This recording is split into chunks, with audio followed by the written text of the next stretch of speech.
রাসূলুল্লাহ সাল্লাল্লাহু আলাইহি ওয়াসাল্লাম শেষ যুগের ব্যাপারে বলছেন, এই যুগে নারীদের সংখ্যা বাড়বে। কার সংখ্যা বাড়বে? নারীদের সংখ্যা। এই যুগে নারীদের সংখ্যা বাড়বে। হাদিসে বাড়ার কথা, এটার অর্থ হলো এই বাড়াটা এটা সবার সামনে চলে আসবে। এটা পারিবারিক বাড়া না, দুই এক পরিবারে মেয়ে বড় মেয়ে বেশি এমন না, বরং এখানে মহিলা মা বোন এদের সংখ্যা যে বাড়বে এটা স্পষ্ট।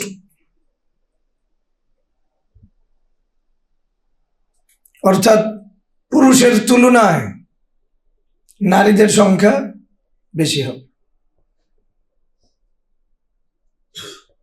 বেশি হওয়াটা সবার কাছে স্পষ্ট থাকে।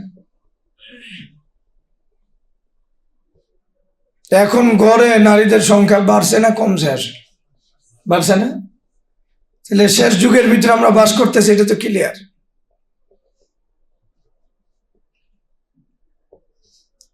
তো নারীদের সংখ্যা যখন বাড়বে তখন তাদের ভরণ পোষণের জন্য সর্বোত্তম মাধ্যম আমরা গত সপ্তাহে আলোচনা করছি একাধিক বিবাহ।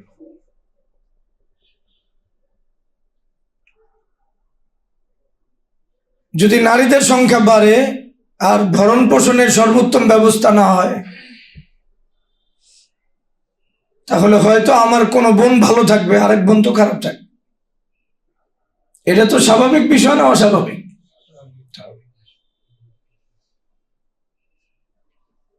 তো হাদিসের এই যে বক্তব্য, একাধিক বিবাহের প্রতি সমর্থন জানায় কি জানায়? ডাইরেক্ট না জানাইলেও ইনডাইরেক্ট জানায় কি নারীর সংখ্যা বাড়বে। তো বাড়লে তাদের ভরণ পোষণের জন্য সর্বোত্তম যেটা মাধ্যম বিবাহ, এটাও কি পুরুষের বেশি করতে হবে? এটা তো অস্পষ্ট বক্তব্য না।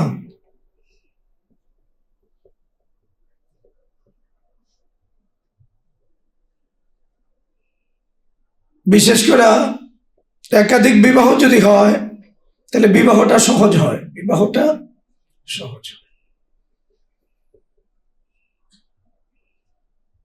সহজ হওয়ার বিষয়টা কি?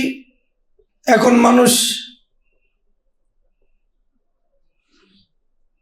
জীবনের জন্য একটা বিবাহের প্রস্তুতি নেয়,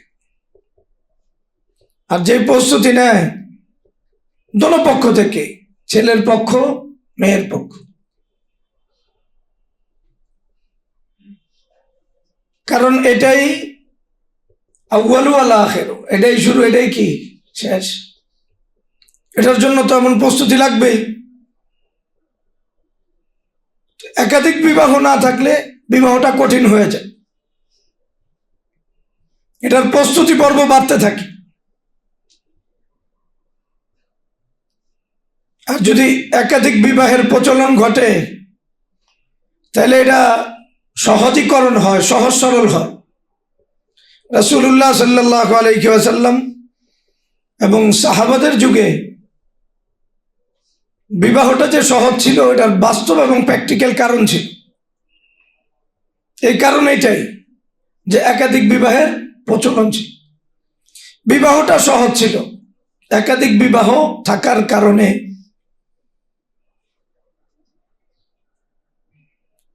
এটা বর্তমানে আরবে আছে, যে নারী তালাকপ্রাপ্তা তাকে বিবাহ করা যতটা সহজ, কুমারী নারীকে বিবাহ করা ততটা কিনা সহজ। আমাদের সমাজ সভ্যতা এটা বাস্তব। বিশেষ করে বর্তমান যদি আমরা প্রেম পরকীয়ার বিষয়গুলো দেখি,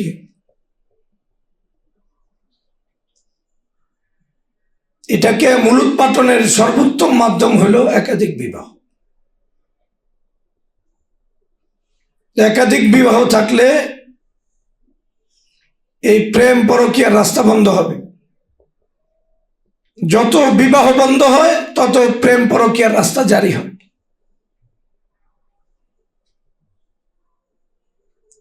যখন এটা বৈধ পথে এই কাজটা আগানো না যায় তখন অবৈধ পথের দ্বার উন্মুক্ত হয়। ওটা আমরা বুঝাইছিলাম। সাধারণত চাহিদার ক্ষেত্রে মানুষের ভিন্নতা দরকার। কি দরকার? ভিন্নতা দরকার। যাদের এটা জরুরত, প্রয়োজন, দেখা যায় এক বিবি পৃথিবীর তার কাছে সেরা সুন্দরী হইলেও ওই বিবির সাথে থাকার পরে সাধারণত তার প্রতি তার আকর্ষণ কমে যায়।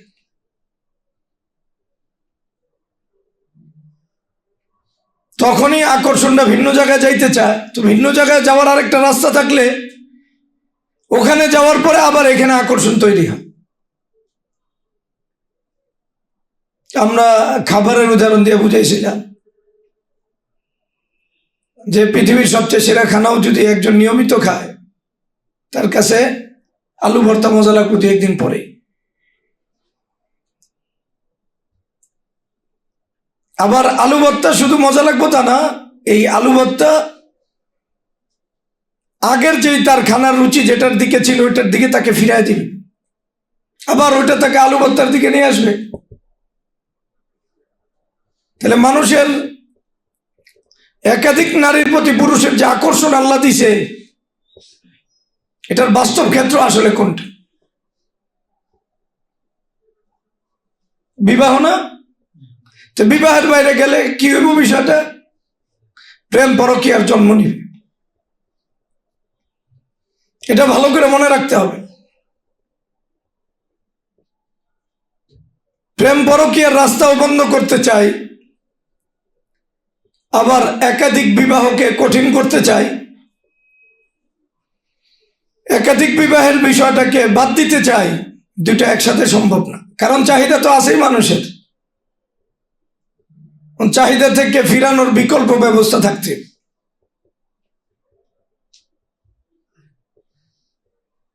3 নম্বর, একটা জাতি তার চরিত্র পবিত্র করে কি দ্বারা? বিবাহের দ্বারা না। একটা সমাজ পবিত্র হয় কি দ্বারা? বিবাহের দ্বারা। যখন একটা জাতি পবিত্র হয় বিবাহের মাধ্যমে, একটা সমাজ পবিত্র হয় বিবাহের মাধ্যমে,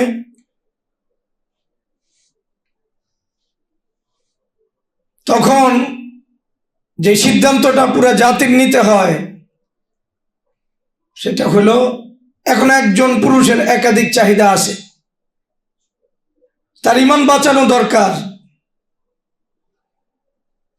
এমন বহু পুরুষ আছে তার ঈমান কি বাঁচানো দরকার। শুরুতে হয়তো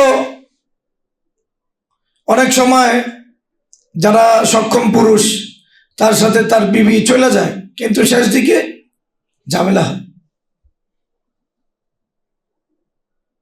আমি কত পুরুষের কথা শুনছি, আমার আল্লাহ সব দিছে, কিন্তু আমি মূল সমস্যার জায়গাটা হলো আমার বিবির চাহিদা নাই। এখন আমি কি করব?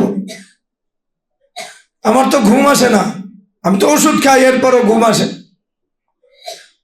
আমার তো এই জায়গাটাই সমস্যা। এখন আমি অনেকের একবারে বিবিরের সামনে নিয়ে তারে দাঁড় করে জিজ্ঞাসা করছি যে আপনার স্বামী তো এই বক্তব্য দেয় তার জৈবিক চাহিদা পূরণ করার জন্য আপনি যথেষ্ট না, আপনি কি বলেন? বলছে কথা সত্য। তা আপনার স্বামীকে বিবাহ করতে বাধা কিসের? কি এখন আল্লাহ বিল্লাহ করব? একটু বয়স হয়েছে না, আল্লাহ বিল্লাহ করব? সবসময় এই চাহিদার পিছনে ঘুরে লাভ আছে? আল্লাহ যে চাহিদা দিছে, এখন বলে আল্লাহ বিল্লাহ করে চাহিদা দূর করো। তা তুমি বিয়া করছো কেন? তুমি আল্লাহ বিল্লাহ করে চাহিদা শেষ করতে। তাহলে সমাজকে পবিত্র করতে হইব। এখন যারা সক্ষম পুরুষ, এখন বিবি যদি তারে বৈধ পথে বাধা দেয়, সমাজ যদি তাকে বাধা দেয়, তাহলে এই পুরুষ পবিত্র হওয়ার মাধ্যম কি?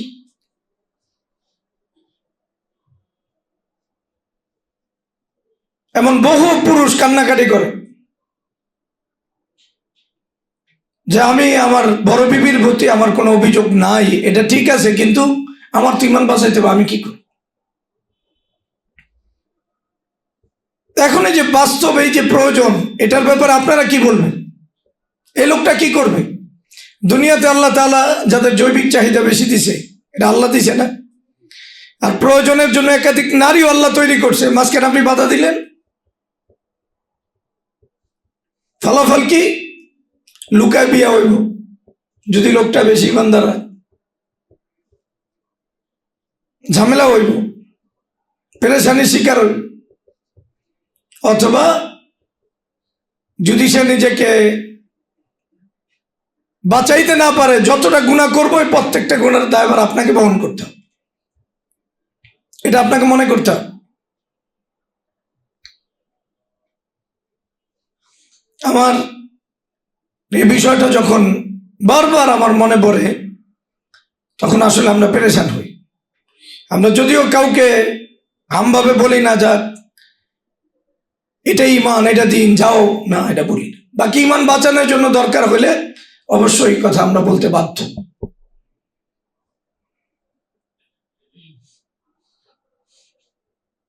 আপনার কাছে মনে হয় যে আপনার স্বামীর প্রয়োজন অন্যভাবে পূরণ করলেও তো হয় না? অন্যভাবে প্রয়োজন পূরণ করা যায়? জৈবিক চাহিদা অন্যভাবে প্রয়োজন পূরণ করা যায়? যায় না তো। আপনি কেন অন্যভাবে প্রয়োজন পূরণ করতে বলবেন? বিশেষ করে বাংলাদেশের যতটুকু অবস্থা আমরা জানি, আমার কাছে এই বিষয়টা এত কঠিন লাগে।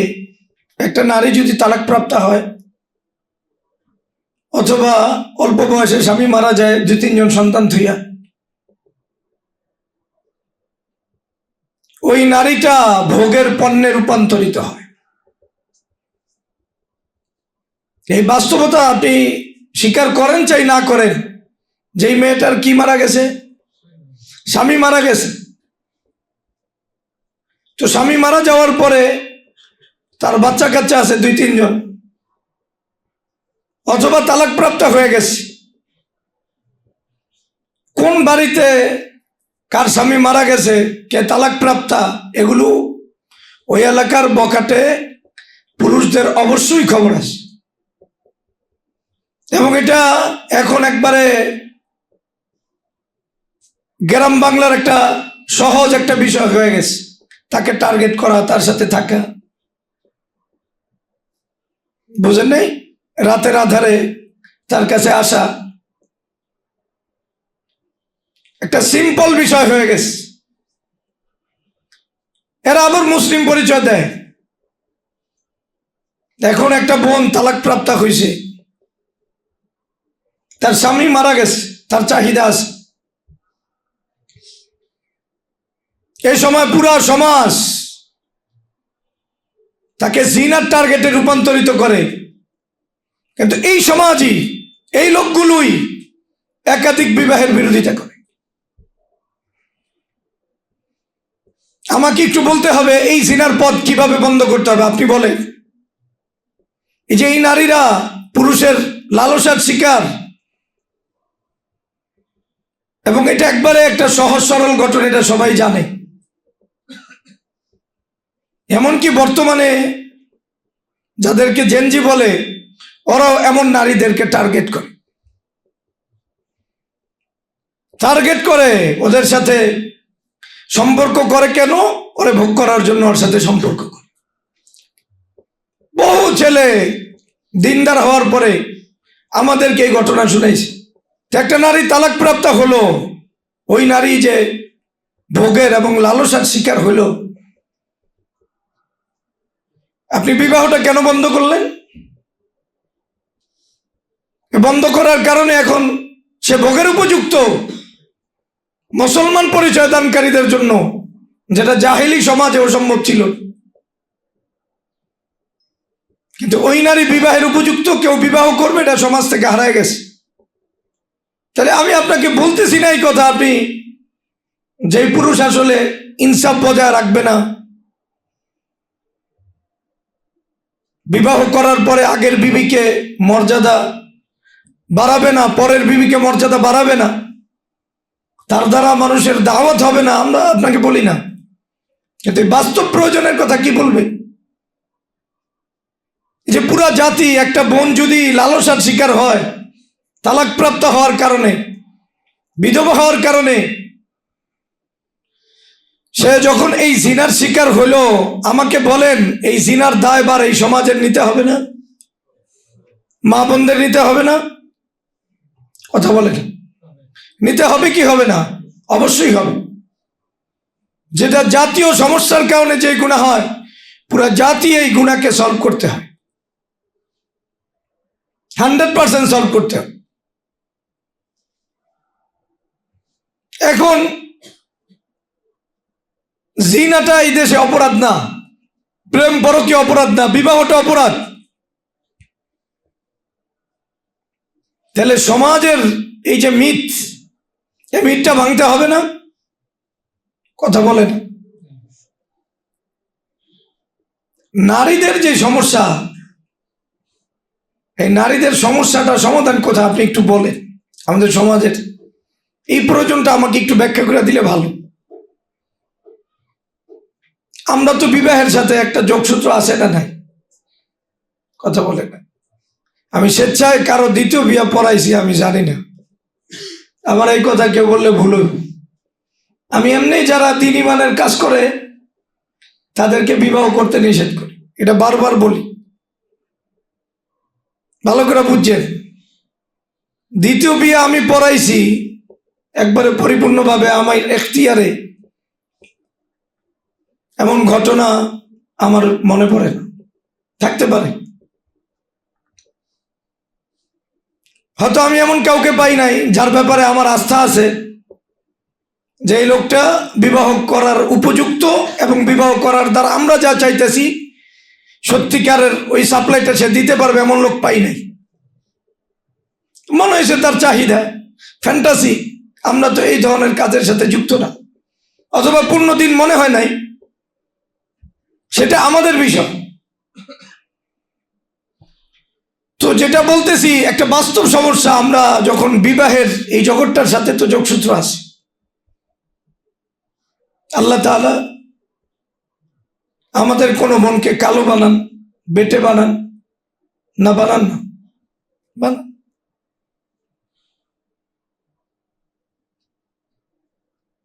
এই যে কালো বেটে বিভিন্ন শ্রেণী আছে আমাদের মা বোনদের, একবারে পৃথিবীর শ্রেষ্ঠ দিনদারও চায় না একটা কালো বা বেটে মেয়ের বিয়ে করবে, আর যদি দুটো একসাথে হয় তা তো জীবনও চায়। একটা মেয়ে কালো হইলে সবাই পেরেছান, পোলা কালা হইলে সবাই কয় এটা সমস্যা নেই, পোলা কালা হয়েছে, পোলা তো। মেয়ে একটু কালো হইলে, একটু বেটে হইলে দিনদার ইমানদাররাও পেরেছেন, এই মেয়ে নিয়ে কি করবে?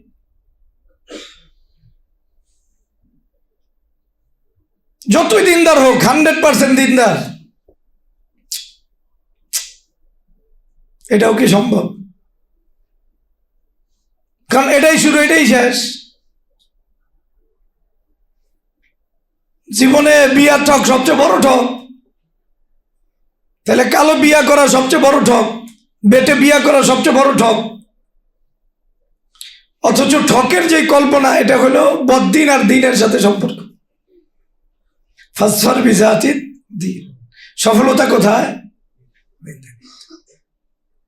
ব্যর্থতা কোথায়? বদ্দিন। সাধারণত মেয়েদের যত দুর্বলতা থাকে, মেয়েরা তত বেশি স্বামীর অনুগত হয়। মেয়েদের দুর্বলতা কম থাকে, স্বামী তার প্রতি দুর্বল হয়, মেয়েরা 100% সবল হয়। দেখতেও আমার বোন যদি সেরা হয়, স্বামীও যদি তার প্রতি দুর্বল হয়, এই বোন হয়তো নিজের অবুঝ হওয়ার কারণে স্বামীরা ব্যবহার করে, কিন্তু এটা কি এই বোনের পরিণতি ভালো হয়? আল্লাহর কাছে তার কি জবাব দিতে হবে না? কথা বলেন। যাই হোক, এখন কালো বেটে মেয়ে মানুষের নাই, দিনদার ইমানদার কত মানুষ যেমন কান্নাকাটি করে, কত বাবা, কত মামা, আমার মেয়েটা একটু কালো হয়েছে, নাহলে হাফেজ, অনেক ভালো হয়েছে, আমাদের সবাই খেদমত করে। কিন্তু যার কাছে আমরা প্রস্তাব দেই, এই কালো শুনলে আর আসে না। এই যে বাবাগুলোর কান্না এবং অভিভাবকদের কান্না, এই কান্নার কি জবাব আপনারা দিবেন? খাইরুল কুরুন থেকে এমন একটা ঘটনা আমি পাই নাই, আপনি পাইলে কয়ে যে মেয়ে কালো বা বেটে, এই কারণে মেয়েকে প্রত্যাখ্যান করা হয়েছে। এটা হইতে পারে না। কারণ কি, মানুষ মনেই করে এটাই আমার শুরু, এটাই আমার শেষ, এখানের ঠক মানে আমি জাহান্নামী, আমি জান্নাত হারাইছি, এখানে তো ঠকা যাবে না। একবার ইমানদার দিনদার ইমানের জন্য বিয়ে করতে চায়, ওর ভিতরে এটা ইটিস পিটিস করে। সমাজ এইভাবে মানুষকে দুনিয়াদার বানায়। অথচ যদি কারো মেয়ে একটু সুন্দরী হয়, তার কোনো টেনশনই সে মনে করে না, যাক চলে যাইব। কি যাইব? কারণ জানে দিনদার হোক বদ্দিন হোক, দুনিয়ার এই ফিতনার ভিতরে সবাই আছে, আপনিও আছেন, আমিও আছি। সুন্দরী, ও দুনিয়া কয়টা জিনিসের নাম, যে কয়টা জিনিসের নাম হোক, এর ভিতরে 1 নম্বর নারী আসবে না পুরুষের জন্য? কথা বলেন, কোন নারী আসবো, কালা না সুন্দরী? এটা দুনিয়া না? নারী কি দুনিয়া না? ফাত্তাকুদ দুনিয়া ওয়াত্তাকুন নিসা। আসল দুনিয়া কোনটা? নারী। হাদিস থেকে স্পষ্ট। তাহলে সুন্দরী নারীর প্রতি আকর্ষণ, এরপর ওই মনে করতেছে হয় দিনদার, ওর দিনের জন্যই ওই সুন্দরী চাইতেছে। বাল তুসিরুনাল হায়াতাদ দুনিয়া, তুমি আসলে দুনিয়াকে অগ্রাধিকার দিতেছো।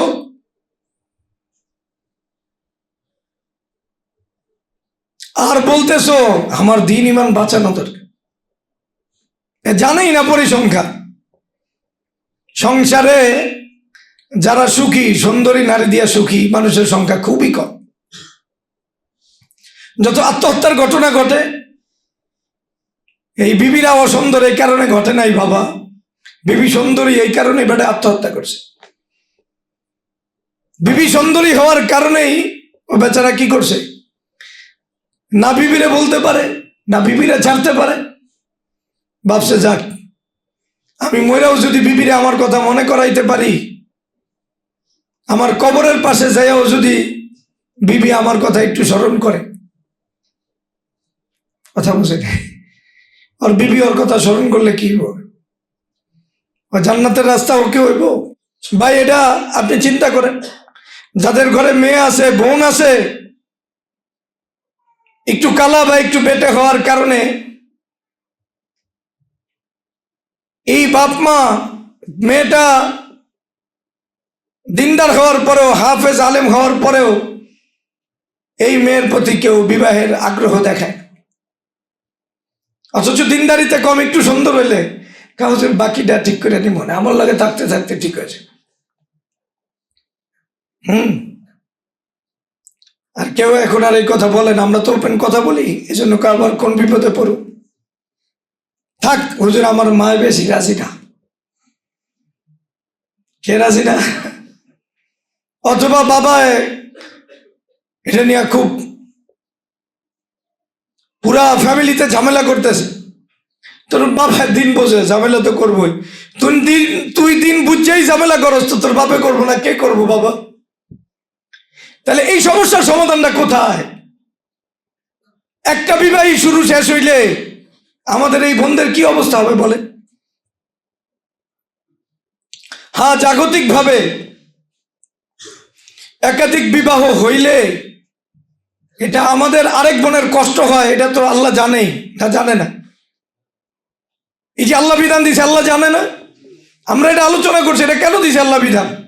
দেওয়ার মূল কারণ হলো নারীদের মূল পরীক্ষার জায়গা এই জায়গায়, যে আল্লাহর বিধানকে মানার সবচেয়ে বড় জায়গার একটা কোনটা? কথা বলে না? একাধিক বিবাহ প্রয়োজনের ক্ষেত্রে তার স্বামী যদি ব্যবহার করে, তার এই যে কষ্ট করে মেনে নেওয়া, এটা তার জন্য জান্নাতের ফয়সালা। কিছুদিন আগে আমরা শরীয়তপুর যেতেছিলাম, তো এমন একটা একাধিক বিবাহের ঘটনা ঘটছে। এখন এক বোনের বক্তব্য হইল, আমি তো জানি এটা শরীয়ত, কিন্তু আমার মানতে একটু কষ্ট হইতেছে, কারণ আমি আমার স্বামীর অনেক মহব্বত করি। আমি বললাম, আমার তো জান্নাতের ঘ্রাণ পাইতেছে। মানে কথার ধরন এমন। কেমনে? আচ্ছা, আল্লাহ রসুল সাল্লাল্লাহু আলাইহি সাল্লামের বিবিরা আল্লাহ রসুল সাল্লাল্লাহু আলাইহি সাল্লামকে মহব্বত করছে, আপনার চেয়ে বেশি করছে না কম করছে? খুব বেশি, অনেক বেশি না? কথা বলে না। উম্মাহাতুল মুমিনিন, আমাদের আজওয়াজ মুতাহারাত, রাসূলের যারা, আমাদের মায়েরা রাসূলকে কি ভালোবাসে। আসরের পরে একটু আল্লাহ রসুল সাল্লাল্লাহু আলাইহি ওয়াসাল্লাম আসবেন, আগে থেকে তৈরি থাকতেন, 2-4 সেকেন্ড নিজের কাছে একটু বেশি রাখবেন, কেমন পাগল ছিল। দুনিয়ার এমন কোন ভালোবাসার নজির হবে, মহব্বতের নজির হবে, যেটা আমাদের মায়েরা আমাদের প্রিয় হাবিব মুহাম্মদুর রাসূলুল্লাহ সাল্লাল্লাহু আলাইহি সাল্লামকে ভালোবাসছে? হবে এমন কোন নজির? তাহলে আল্লাহ রসুল সাল্লাল্লাহু আলাইহি ওয়াসাল্লাম যখন বিবাহ করছেন, তখন কি উম্মাহাতুল মুমিনিনের দিলে চোট লাগে নাই? আল্লাহ রসুল সাল্লাল্লাহু আলাইহি ওয়াসাল্লাম এত দরদি, বিশেষ করে আল্লাহ রসুল সাল্লাল্লাহু আলাইহি ওয়াসাল্লামের কাছে বিবিরা সবচেয়ে প্রিয়। তো বিবিরা এই কষ্ট পাইছে, আল্লাহ রসুল জানেন নাই? কথা বলে না? জানেন নাই? আল্লাহ রসুল সাল্লাল্লাহু আলাইহি ওয়াসাল্লাম জানেন যে আল্লাহর বিধান মা বোনদের সবচেয়ে মানতে কোনটা কষ্ট? এই জায়গায় কষ্ট। এটা তাদের জন্য জান্নাতে যাওয়ার একটা কারণ।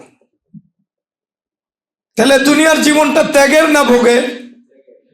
তা মহিলাদের সবচেয়ে বড় ত্যাগের জায়গা কোনটা? এটা না?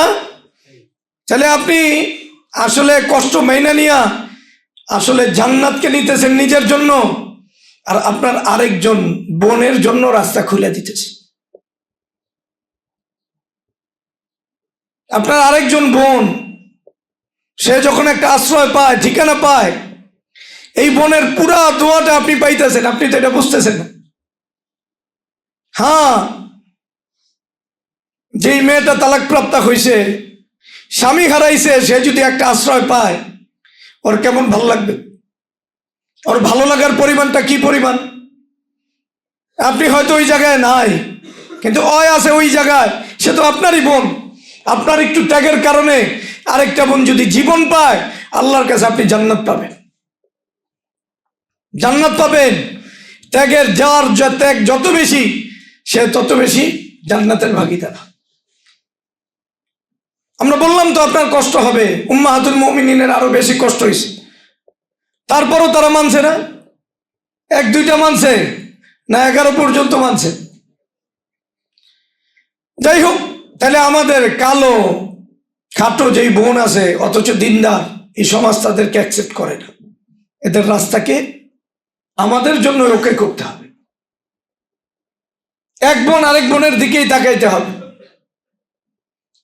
নিজের দুনিয়ার জীবনকে আসল জীবন মনে করতে হবে না, জীবন আরেকটা আছে। এজন্য এই দুনিয়ার ভোগটাই আমাদের আসল না। আমি আমার স্বামীকে এককভাবে পাইতে চাওয়াই আসল না, আল্লাহকে এককভাবে পাইতে চাওয়া আসল। কাকে? আল্লাহকে এককভাবে। বিশেষ করে যখন শরীয়তের কোনো একটা বিধানকে কেউ রহিত করে, ইউরোপ আমেরিকার সভ্যতা যৌনতাকে সামনে আনছে আর একাধিক বিবাহকে হারাম করছে। একাধিক বিবাহকে কি করছে? হারাম করছে। তাহলে এই সভ্যতাকে মূলোৎপাটন করার জন্য আমাদের যত অবৈধ সম্পর্ক আছে ওটাকে মূলোৎপাটন কইরা একাধিক বিবাহটাকে ওই জায়গায় আনতে হবে কি হবে না? সমাজ এই সচেতনতার প্রয়োজন আছে না নাই? কথা বুঝেন? এটাই তো রাসূলুল্লাহ সাল্লাল্লাহু আলাইহি ওয়াসাল্লাম মূল আদর্শ। সংস্কৃতি যেটা জাহিলিয়াত যেটা ছিল, শরীয়ত বিরোধী যত কর্মকাণ্ড ছিল, ওটার পরিবর্তে শরীয়তকে আনা, এটা বিবাহের ক্ষেত্রে না, সব ক্ষেত্রে। তাহলে ব্যাপারটা কি দাঁড়াইলো? ব্যাপারটা দাঁড়াইলো হলো যারা ইউরোপ আমেরিকার সভ্যতাকে বিলুপ্তি করতে চায়, এটার ভিতরে একটা হলো পারিবারিক জীবনে আমরা কিন্তু তাদের চিন্তা চেতনা মতাদর্শে বিশ্বাসী।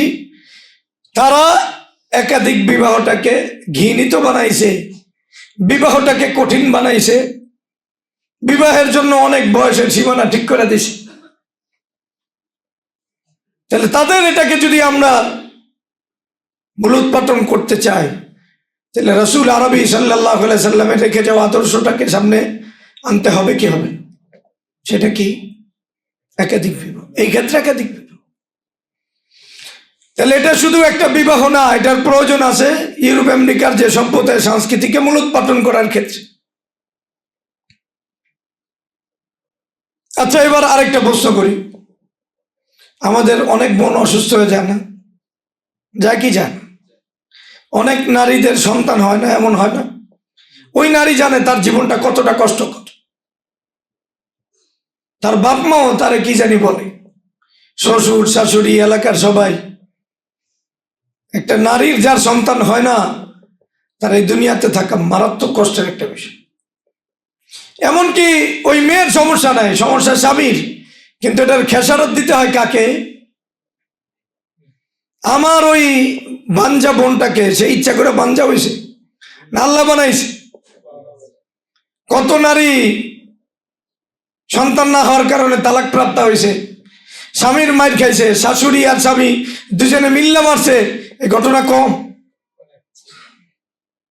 আচ্ছা, এই বোনের জন্য আসলে শরীয়তের সর্বোত্তম মাধ্যমটা কি আসে? ওরে তালাক দিয়া দেওয়া, না আরেকজনকে, তাকে ইজ্জত দিয়ে আরেকজনকে আনা? কোনটা তার জন্য উত্তম পদ্ধতি? তালাক দিয়া দিব বলে? তাকে ইজ্জত দিয়ে আরেকজনকে আনবে কি আনবে না? আরেকজনকে আনা জরুরি। তো এই জন্য বললাম, আমাদের এক বোন অসুস্থ আর আরেক বোন বাঞ্জা, সন্তান হয় না। এই ক্ষেত্রে শরীয়ত বলতেছে এরও তো ভরণ পোষণ দরকার। আল্লাহ আরে বানাইছে বাঞ্জা, বাঞ্জা হওয়ার কারণে শরীয়ত তালাক দিতে বলে নাই, কিন্তু শরীয়ত তো সন্তান, শরীয়ত চায়, কিন্তু শরীয়ত কে দিছে? আরেকজন বিবাহ করো, তাকে ইজ্জতে রাখো। কিন্তু অনেক বোন এমন আছে, বাঞ্জা হওয়ার পরেও প্রয়োজনে তালাক নিব, তবুও জামাইয়ের আরেকটা বিয়ে করতে দিব। দুনিয়াটা মনে করছে ওর মতো চলতে গিয়া আমি নিজেও একাধিক ঘটনা জানি। একজন বিবির সন্তান হয় না, স্বামী অনেক দিন বুঝাইছে, স্বামী অনেক মহব্বত করে, দীর্ঘ 15 বছর সবর করার পরে সমস্যা নারীর ভিতরেই ছিল। পরে একটা বিবাহ করছে দেখা সে রাগ হইয়া স্বামীরে ছেড়ে দিছে। সে আগে যে ইজ্জতে ছিল, এখন তার কোনো ইজ্জতই নাই। আচ্ছা, এই নারী তো মুসলমানই না, কারণ স্বামীর অপরাধ কি? আরেকটা বিয়া করছে। এটা কি অপরাধ মনে করলে ইসলাম থাকে? কথা বলে না, ইসলাম থাকে? তাইলে অসুস্থ অথবা একটু বয়স্ক মা বোন আছে, এদের বিয়ার আর রাস্তা নাই। কথা বোঝেন না? এই আমাদের অসুস্থ অথবা যাদের বয়স একটু বেশি অথবা চাহিদা নাই এমন নারীদের জন্য তাদের ভরণ পোষণের সুন্দর রাস্তাই এইটা যে আরেকটা বিবাহ স্বামী করুক, আর তাদের ভরণ পোষণ তারা স্বামীর অধীনে থাকুক, নিরাপত্তায় থাকুক। এটা সবচেয়ে বড় বিষয়। পারিবারিক সমস্যার সবচেয়ে বড় সমাধানের একটা কাজ হইল একাধিক বিবাহ। কি বললাম? পারিবারিক সমস্যার একটা সবচেয়ে বড় মাধ্যম কি? একাধিক বিবাহ। আমি একটু খুলে বলি, অনেক সময় সাধারণত পুরুষরা নারীদের প্রতি দুর্বল বেশি থাকে, দিল লাগা থাকে। এখন তার তো একজনই, দিল লাগার ভিন্ন জায়গা নাই, এই জন্য সে আসলে পরিমিত শাসন করতে পারে না। এটা বোনের জন্যই ক্ষতি। ঠিক এর বিপরীত আমাদের অনেক দিনদার ইমানদার বোন আছে যারা স্বামীর অত্যাচারকে সহ্য করতেছে। সে জানে সে যদি তালাক প্রাপ্ত হয়, এখন যতটুকু তার আশ্রয় আছে ওই আশ্রয় তার থাকবে না, ওই আশ্রয় তার থাকবে না। কিন্তু যদি ইসলামী সমাজ আর দিনী সমাজ থাকতো, তাহলে এই বোন জানতো ওর সাথে আমার কষ্ট করে ঘর সংসার দরকার নাই। বেনামাজি লম্পট কজনের আপনার মেসেজ দেখা, ভালো চাকরিজীবী স্বামী নামাজি,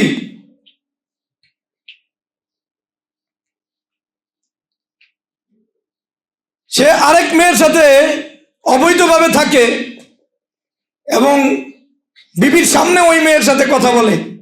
এত বড় বিশ্ব লম্পটের সাথে একজন ইমানদার বোন ঘর করতে হইতেছে, কারণ তার বাবা মা তাকে আশ্রয় দিতেছে। যদি একাধিক বিবাহ থাকতো, ওই বোনে আমরা ওখানে রাখতাম? কখনো সম্ভব ছিল?